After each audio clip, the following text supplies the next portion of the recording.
aka Geeks. Alright guys, we're back again. This time we're talking Ubisoft E3 press conference, and we're just gonna kick things off right away. It was short? It was Ubisoft was about a little over an hour, Yeah. hour and a half, I think almost, but it didn't seem very long. It seemed quick.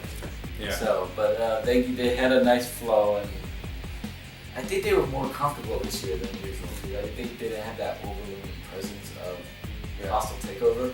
Yeah, and also it didn't feel like they did have their people on stage to talk about their individual games, but it didn't feel like they were bombarding us with that like they usually do. Yeah. And now, I mean, I don't have the statistics of who came out and how many minutes they spent last time or the year before, but it seemed it was easier. They were it was more laid back for them, if that makes sense. Yeah. So let's get into what we thought was important for Ubisoft. Let's put it that way, because we're not going to go through everything, because not everybody likes everything. So all right. So obviously the first thing, Beyond Good and Evil. Yeah. We actually saw Paige come back. He's actually the cook of the ship. We actually got introduced to a lot of the Lieutenants, supporting characters. She called them lieutenants. Yeah. The supporting characters. We saw Mystic, we saw Mechanic, we saw the monkey again, and then what was that third one? The leader was the one in the other ship that she's supposedly leading them right now. Well, the big surprise was the fact that the main protagonist from the first game is on the opposing side. Which doesn't make sense to me, because I haven't even played them, but I recognize her. I'm like, well, how do they know her, and how is she the good guy in the next game if this is a prequel? Yeah, well, to be fair, he always was like family to her, so I'm wondering That if doesn't something's explain it, but I'm wondering considering this is a prequel, something she may have, because she didn't look like herself. Okay. Just by the overall, she looked like far off, so I'm thinking something went on, that maybe she lost her memory or something, and this is before she becomes the good little girl for the main game. It's confusing, and I haven't even played the first game. I know they said it was a prequel. I remember that too. At the same time, they also said it was a sequel. So this would give you that idea, because you're like, wait, what? Because when you see her, you're like, maybe they span 2 different times. Maybe there's time travel. Maybe. Never been a concept before, but you never know. The trailer, the CGI for this one though, it looks amazing. So at least they're putting money and work into that. Yeah. I would like to see some gameplay though pretty soon. Yeah. That's how they've been working on this now. This is the second time we've seen it. Good and Evil 2 at an E3. So it's been about 2 years. At least that they've been working on CGI trailers. Yeah, that we've been seeing some die-hard concrete evidence that the game exists. Yeah. Outside of that one picture a long time ago with him in front of that car. So that was quite some time ago. So, but hoping to know more. They didn't say anything. No release date, no nothing. So still in the works. And they started that. That was like one of the first games. Then they showed more Division 2, different trailer. Yeah. As well, which I did like. They also brought up the fact that no season pass, but there's season content. Yeah, and it's free. And it's 3 seasons of content. 3 episodes per year. Yeah, 3 episodes within this season. And it's all free, like Sean said. So year 1, 3 episodes. Yeah, so that's a good start for Ubisoft when it comes to Division 2. Everything's going to be free right off the bat. If you notice though, they didn't go as far as saying what CD Projekt Red did for The Witcher. It said all downloadable content is free except for expansion passes. Yeah, they didn't go that far. They just said year one is free. A lot of things could entail that year 1 besides those 3 episodes. We don't know. They stood very light on one. The only other thing they mentioned was something that another game should have had, i.e. Destiny, but this game's getting raids. Yeah. Destiny does have them, but and he said that they are going to have 8 people, so that's even bigger than what Destiny had. Yeah, Destiny's usually 6, so add 2 more.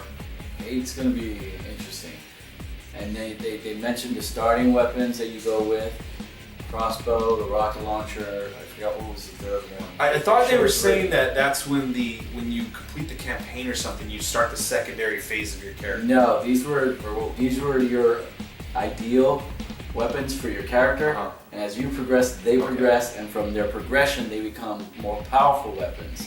As you develop, they develop. Okay. So that's what they were mentioning. So it's good to see that with the classes on top of that, you get weapons for said classes that are specific to that individual. And depending on how you play, depends on how your weapon powers up and levels up with you. So I thought that was pretty cool. Next one, they had Mario Rabbids Kingdom Battle, and Donkey Kong Adventure. This is funny. I like what I played of Mario vs. Rabbids Kingdom Battle last year. Yeah. I still haven't bought it because they're supposed to be coming out with a complete edition sometime this year. It still hasn't hit the market yet, and I was waiting for that. I didn't want to buy the game on sale and just pay full price for the DLC. Be involved in that. So maybe they're going to involve that. Yeah, that would be great. So that's what I'm waiting for. I can't see it otherwise because it is going to be a separate entity. Yeah, it's DLC. Yeah, but maybe that's a part of that whole big package. This is something that Nintendo's been doing the last few years, and it started with Smash Brothers and then Mario Kart 8 on the Wii U. They started opening things up to DLC, then they continued it with Legend of Zelda Breath of the Wild and some of these other games, Mario Odyssey. What's funny is that during the Wii U, it was them getting characters from other companies into their games. Yeah. Now we're seeing the opposite go, which is positive, like you mentioned before, and something that Nintendo. They're loosening up. Yeah, they're loosening up their chains. Letting the tide down a little bit. And so which is good. And no, that's a different thing. That's later on. Next up was one you're looking forward to, Skull and Bones. Again, this game looks amazing. A game that I could get lost in. They showed that the piracy is going to take place in the Indian Ocean instead of the Caribbean, which of course piracy is dead. So now you got a bigger ocean to play with. You got more battles to go after, but they said something important. They said everybody's a lone wolf. Yeah, basically, when you come together, you make basically don't trust everything. So you can run with a group of people, but at the end of the day, if you got gold that they want, don't be surprised if they'll start shooting at your ship. And they showed that because where 4 people take on this Portuguese man of war, because that's what it is. Portuguese man of war ship, they take it down and it's the other ship. Then next thing you know, all 4 ships are going after each other to destroy whatever that pack they had for that. Yeah, it was cool. Like the other ships are coming into battle and he sees them and they press a button. They press a button and it almost like waves them into the battle like your friends or whatever. Oh yeah, when they were boarding that ship, that was really nice. Yeah. It was definitely an upgrade from what you do in Assassin's Creed. But I want to know if you're able to get off the ship yourself. Well, that's what I've been saying since last year's, and it's been a point of contention between you and I, but I want to know for sure. Because I know last year they mentioned the customization with the pirate, and that you were able to do a lot. You're just hoping that this is still a thing, and that you are able to jump forward if you want to. Well, what they showed us when they, at least with the boarding, that looked all pre-animated thing. It was a pre-animated cutscene that you had no control over, and that once you boarded, you won that ship and you got that chest. So I still want to see it before because I don't recall them ever saying you can get off your ship and go on an island like Sea of Thieves. As of right now, it's Sea of Thieves with realistic graphics minus, to me at least, minus the island hop. Now, but you're still doing all the battling and stuff like that, like you do in Sea of Thieves. Yeah. So we'll just have to wait a little bit more. Whatever they said, 2019. So the next one is what I was getting towards with Nintendo.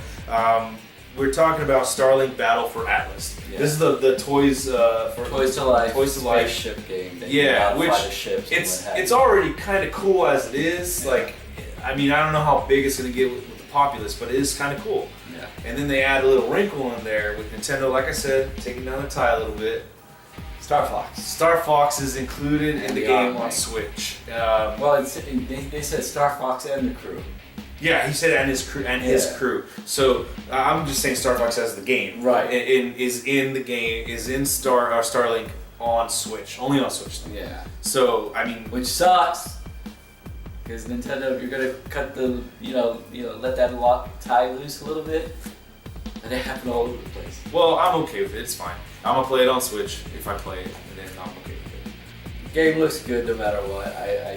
I'm glad they didn't focus, because we got to focus on the toys last year. We know what they look like. They even presented this year Shigeru Miyamoto with a freaking badass, nice Arwing model with the little amiibo looking. It wasn't an amiibo, but it looked like an amiibo. It looked like, because in the trailer for the video of it, they were attaching little characters. You saw that, right? Yeah. And so it looked like it was the same thing of one of those characters. Yeah, but it was Star Wars. That's what they did last year when they showed the toys. They showed the pilots. Yeah, and that's who your pilot's going to be and all that. So the ship looked amazing. I thought, we looked right away, and I was looking to see if they had that as a that was like a wow. Because then I would play it. If they. That was a wow. Yeah, I got up off my seat and was like, oh, very so. Good for you, Ubisoft, for snagging out. Okay. There's new content coming for For Honor, where they're giving us new characters, and they're basically the Chinese dynasty. Yeah. And there's 3 individuals. There's the big brute was like the. I'm not gonna even try to guess what they are. There's a female warrior, and then there's another swordsman. But battles and what was it? The siege, Castle Siege. And they showed that's a new mode. That's a new mode that was requested, and now it's coming. And they showed a little bit of gameplay of what that may look like. Nothing too heavy, but it looks like it's a lot of fun. It almost seems like that should have been there from the start, though. I mean, it's like a pretty. Well, that's like playing the game. Like you think like that would be a normal mode in the game. Yeah, and I think that's what they were getting from the beginning. So this is something that they've been working. Because it's a game based on individual one-on-one combat. Yeah. Why not have that type of mode on there? You know, like it would make sense to have it. They're calling the DLC with the 4 new characters with this new content called Marching Fire. Yeah. And I think that they said it was this year. Yeah. October, I think, right? Yes, either October or November. I'm not real sure. But they also mentioned a little story that they failed in unifying themselves. So I guess whatever warrior classes were over there migrated to where the traditional For Honor warriors are going, and now they're all joining in battle after the climax or something like that. It looks, they're saying that they're losing their battles, and the something U. That's what I can't say the name right, but they're just trying to give us a little backstory, which I mean, I don't know if it's historically accurate or not, whether it is or not. It might be a little tall tale for all we know. It might be entirely made up. Well, yeah, they're basing a night off of a night, though. You know what I mean? Yeah. Like, so I'm sure that in some way, shape, or form, this resembles for a small little patch of land. Remember, well, like I said last year, whatever, when they showed that first trailer, I said, well, that's stupid. Just share the water so you both live. Yeah. Don't kill each other. Like, you're still gonna live. It's a stream, for crying out loud. Yeah. And how are you gonna keep on knocking out kids when there's nobody there to knock out kids with? Yeah. So anyway, another one you wanted to mention was Transference. This is they're doing some work with Elijah Wood's company, movie company that's now going into gaming. So helping with the storytelling aspects of the game. Transference. This is specifically what they were saying, and the music aspect as well, because he mentioned that they were. No, that's Hit Record. Oh, no, that's Hit Record with Beyond Good People with Joseph Gordon-Levitt. Joseph Gordon-Levitt. Yeah. But Transference, they mentioned it last year. They did, and I wasn't a fan of what they showed us, because it's one of those trailers where, for me, you're just giving me stuff trying to make it look artsy-fartsy, or you're trying to confuse me. And this year, the game footage that they showed, a little bit of gameplay there was. Very little, but it was pretty much the same. And that's why I wasn't happy with it. So that's just me, though. I'm just not happy with it. So then, Crew 2. 2. I've already played the closed beta. The open beta is next week. They said you can sign up. It starts on the 21st. The game comes out the 29th, I think. Yeah, so it's right around the corner. It's a lot of fun. Multiplayer is not going to be available at launch, according to Ubisoft. But you're going to have, if you love racing through multitude different type of vehicles, you'll have a lot of fun. You're able to do planes, motorcycles, F1 racers, normal dirt tracks, everything that you can think of. The game is big, and you can go throughout the entire United States again. It looked great. Like, just the graphics, it looked great. The closed beta was a lot of fun. I don't think I'm gonna buy it because I don't need too many racing games in my life. Yeah. I still have the first one. It looks great. As soon as it comes on Games with Gold or something like that, I'll definitely play it. Game Pass? Yeah, Game Pass, I'll play it. I'm just not a racing guy. Yeah. I don't think none of us are. No. Really. So. I'll play Forza a little bit here and there, and that's about it. Yeah. So. And of course, the last one that we're going to talk about is that as much as I liked seeing it, disappointed in seeing it. I am too, for multiple reasons. Yeah, it's Assassin's Creed Odyssey. Yes. It got a lot of cheers and what have you. It sounded like it. But I was not feeling it whatsoever. It's stunning. It's done by a different group.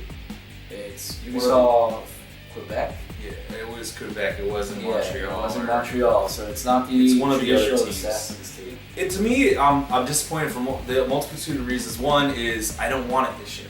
We just got Assassin's Creed Origins that took me into this year from last year. And it still has people playing it. And it has still people playing it. The DLC just finished or whatever. Yeah. And then on top of that, we also got Rogue already this year back in March. Remastered. We don't need another. I don't want one. I want them to focus on making a good story and a good world. Because then we're going to get back to that point of where certain things seem lackadaisical. And people are going to say it's fatigue. Yes. And then where I stand on which I'm still with you on that totally too. in agreement with. But where I saw this, I saw the gameplay that they showed us. I saw the trailer they showed us. Beautiful, stunning game. Spartan, Athens, the whole war, Peloponnesian. You saw a little bit of Thermopylae. The characters, because you could be either male or female, it doesn't matter because the story stays the same, are descendants of Leonidas. Yes. So they showed that battle, and your main weapon is the tip of his spear. And somehow that's enchanted with powers. Yeah. Now they're playing with a little bit of the mythology as well from ancient Greece, so it sort of makes sense. But what I get from this and what irked me from this is called Assassin's Creed Odyssey. It looks like For Honor Odyssey. And there's no Assassin's Creed to me. There's no Templars, there's no Assassins. No sneaking. There's none of that, and not only that, you don't even have your traditional weapon that goes to the assassin. It does. It seems like it's just like an action adventure RPG. Like they want that now. And I'm wondering if they're doing this like I told you, they tend to test things out in Assassin's Creed and then branching out into other things. There are things from the first two Assassin's Creed during the present day times that they use for Watch Dogs, and there are things from Assassin's Creed Black Flag that's been inherently groomed for Skull and Bones. These are things that they've tested the waters in Assassin's Creed and they've branched it out into their own game. It's their most successful franchise, so it's easy to say that or assume that they would use that as the proving ground because people are still going to buy it. Yeah. At the same time, because it gives that name recognition. Yeah, I still want Assassin's Creed to have the assassin stealth elements as well as that type of gameplay. This had no Assassin's Creed storyline plot. It's they're saying, and even when they're talking about it, they're saying we want to make this more into the RPG that you know, and we've been over the years we've been trying to make it more RPG, and I'm like, okay, I don't know. That's fine and dandy if there's RPG elements. It balanced well for Origins. Origins, yeah, but there's still assassins stuff in there embedded into the story. You turn the whole thing RPG. You did that with the weapons that buy a cat or what have you. And the abilities and attributes. So keep that. And there was all new different control schemes. There's all new different battle modes and they just changed the controls for Origins and now they're changing it again. And this is why I want there to be more than there needs to be a 1 year, 2 year break, so there can be feedback, not just put out the next game with new controls. You notice we say 1 year, and the one guy from that team said they've been working it for the last 3 years, and they've been waiting for this. But see, that's what I'm saying though, is like they can't adjust the game fast enough. Right. To say like, oh wait, let's go back to the control scheme we just had. No, three different teams are working on 3 different Assassin's Creeds with three different control schemes. Yeah. And to me, like you're and then now they're not too far off, but they're different all the same. Yeah. And so to me, it's frustrating. I'm just getting used to what they did with Origins. I'm actually okay with it. Yeah. It took me a while at the beginning, and then I was like, okay, I like it. It's all right now. But I don't want to keep doing that every freaking year. Yeah. So keep Assassin's Creed. The main plot elements, the story elements that kept the franchise going. Keep that. You want to turn it full RPG? That's fine. You were successful with it in Origins.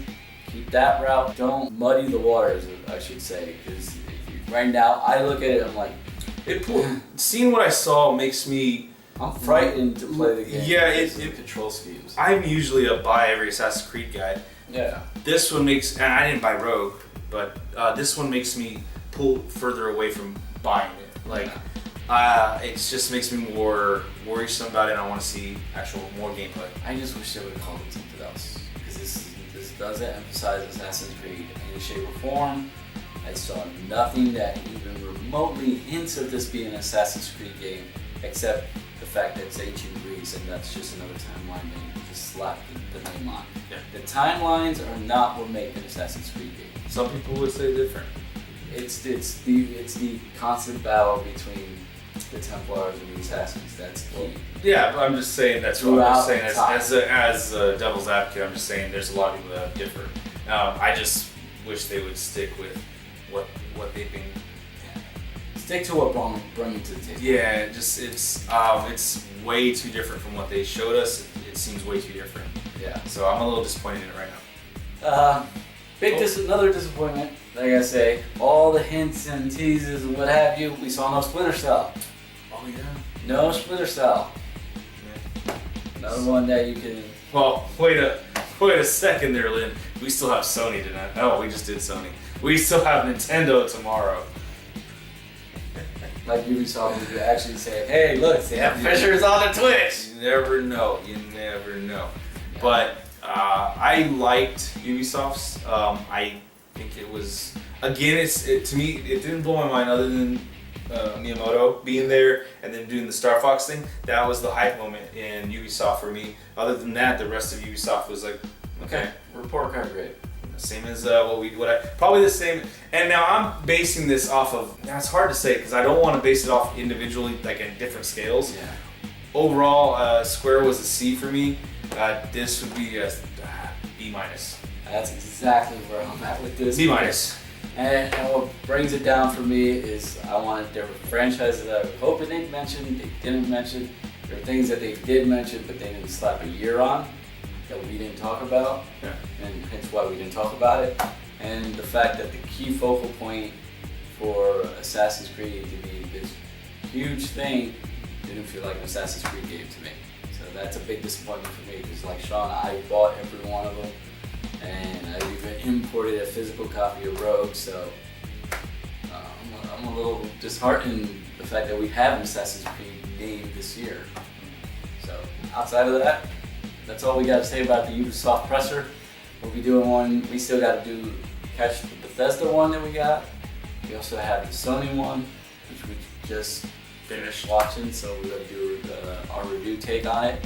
And just stay here with us. Like I said, all day tomorrow, all next 3 days, we'll be at the convention center and we'll be doing live vids from there, because I'm just going to go live. But we're going to see if I can put those on our Mixer channel. You might want to check there first. So, and then I'll try to transfer them over to YouTube. But either way, you'll find us. Follow the podcast, follow our Facebook, follow Twitter just in case, and we'll let you know. And as always, until next time, catch you on the dark side.